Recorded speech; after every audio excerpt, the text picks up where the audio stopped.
House of Representatives Committee on Public Petitions has summoned Benue State Governor Rev Hyacinth Alia and his Zamfara State counterpart, Dauda Lawal, along with the leadership of their houses of assembly, to appear before it on Thursday.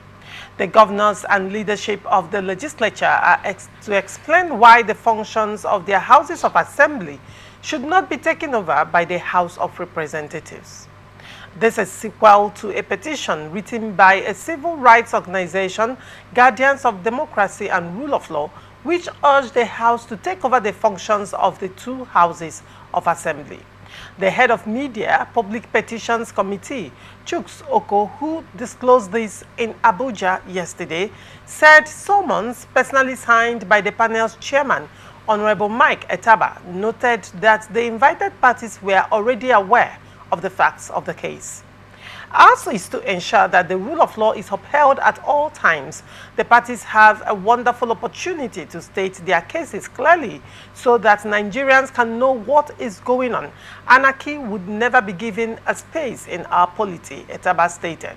The summons addressed to the concerned parties reads, whereas the above-named petition is now pending before this committee and the particulars of the petition aforesaid are already within your knowledge, and whereas the petition has been assigned to be heard by the committee for determination, you are hereby required to note sections 88 and 89C of our Constitution as amended and appear in person before this committee on Thursday, 18th day of May 2025 at 2 p.m. or so soon after as the committee shall direct.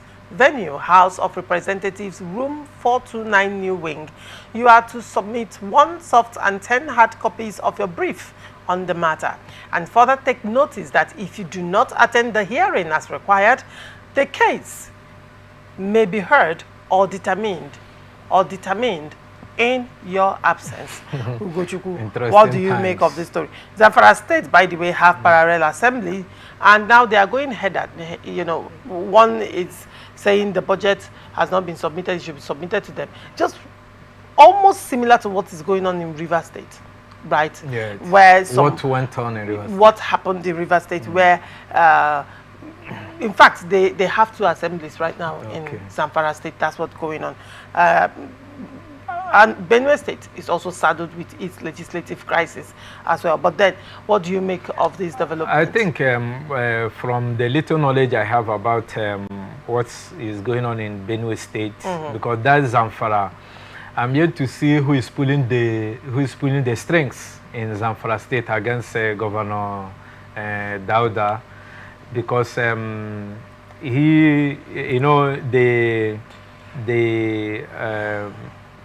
I think Dauda was one of the deputy governor that refused to decamp with his principal then.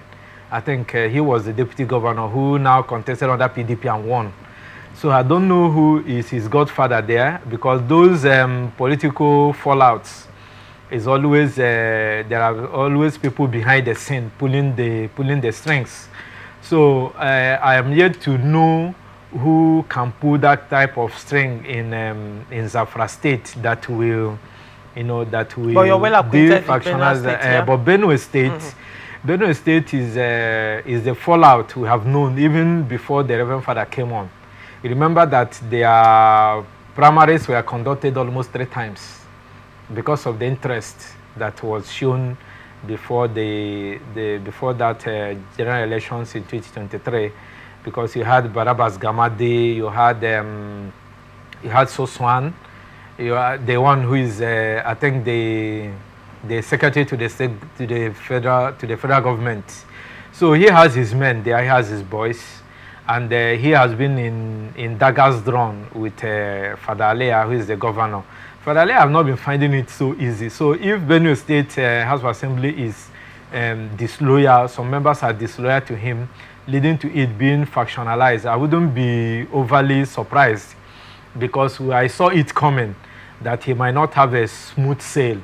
The only thing is that I don't know how he was able to rally, the governor was able to get a grip on Mr. President, who smiles at him, and Mr. President, who is really not in that good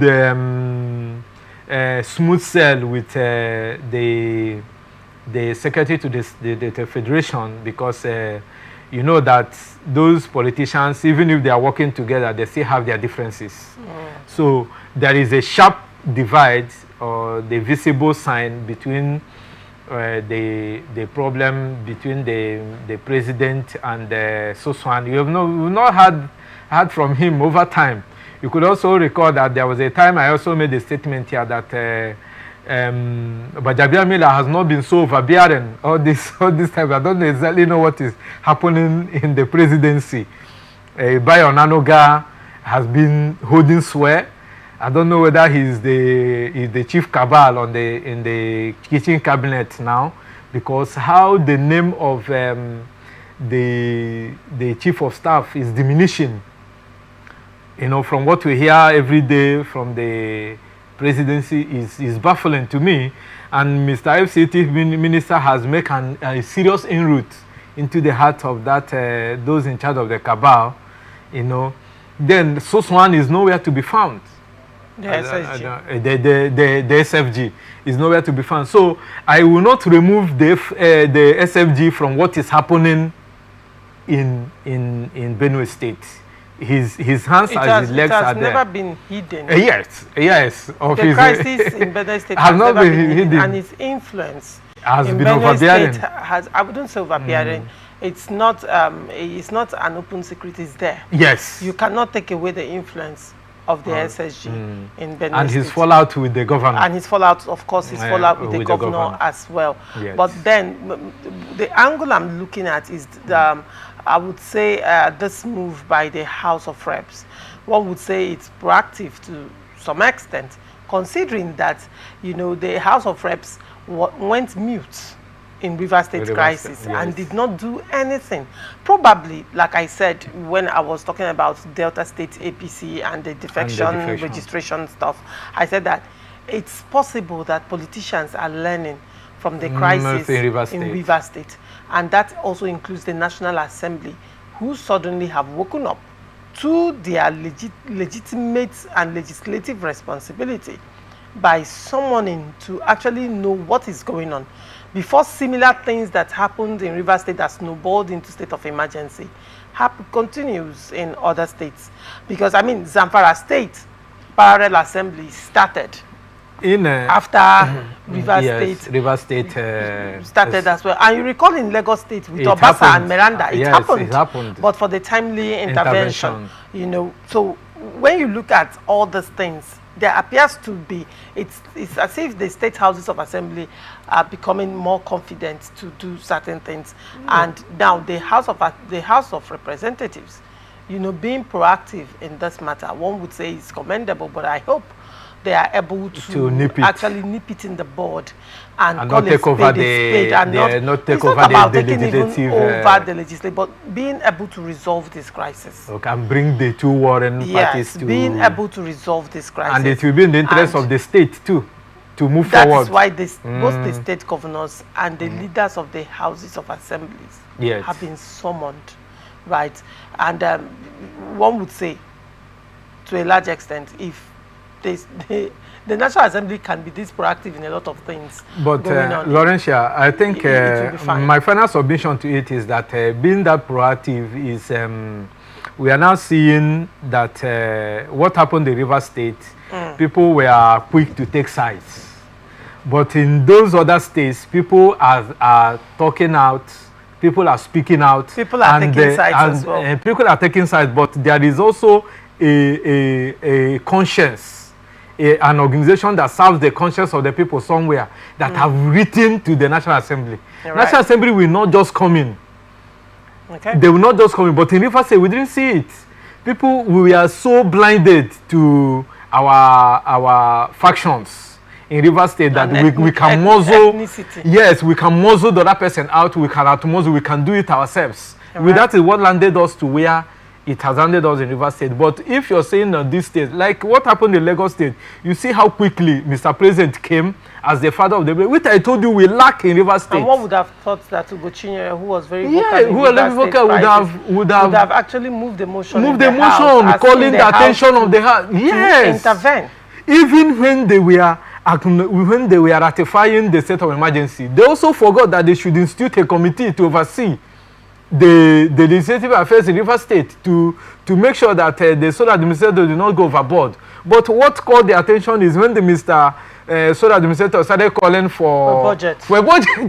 So you could see that what happened here was just, you know, the embers of taking sides was so overly, you know, overshadowing us that we didn't even know what to do. But here, people are proactive in writing, calling the attention that look at what is happening. Because if this organization did not write, they will sit by and watch until you call them. Just like EFCC will not just come and start questioning somebody unless a petition is written. To mind, you know, the activities of members representing these constituencies in the states, in the National Assembly, because I am wondering how your state will be boiling and your constituents are not properly recognized. They are not represented. They don't have a voice in the State House of Assembly.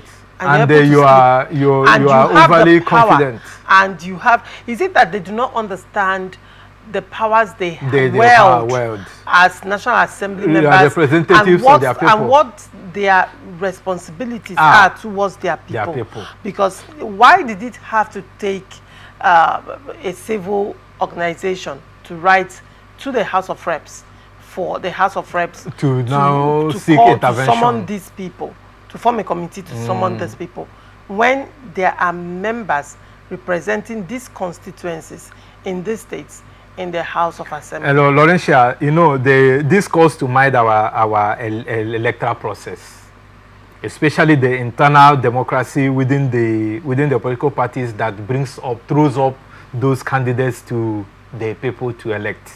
When they have those their godfathers, and in Benue State, we don't know how many National Assembly members are with the governor and with Soswan, who is now playing the overbearing godfather in Benue State. Then in Rivers State, if such a thing has happened from Rivers State, maybe somebody from the camp of the governor, there are one or two, maybe the senator on the governor's side is one. Immediately he comes up in the next time and says it. The other two people will say nothing is happening in our state. The majority carries the vote. It doesn't change anything, you know, because a committee, an investigative panel will be set up. And the crisis in Rivers State is not something you come out and say there is no crisis. There is nothing. Yes, it is visible to the blind and audible to the deaf. It calls to mind the people we are sending there. Our electioneering process from the political parties. Those they throw up to us, are they going to do the bidding of the constituents or the bidding of the godfather that has facilitated their movement? That is conversation for that's what we see. But I'm thankful to the civil society group that has mediated and called out the National Assembly to waking up to their responsibility. All right.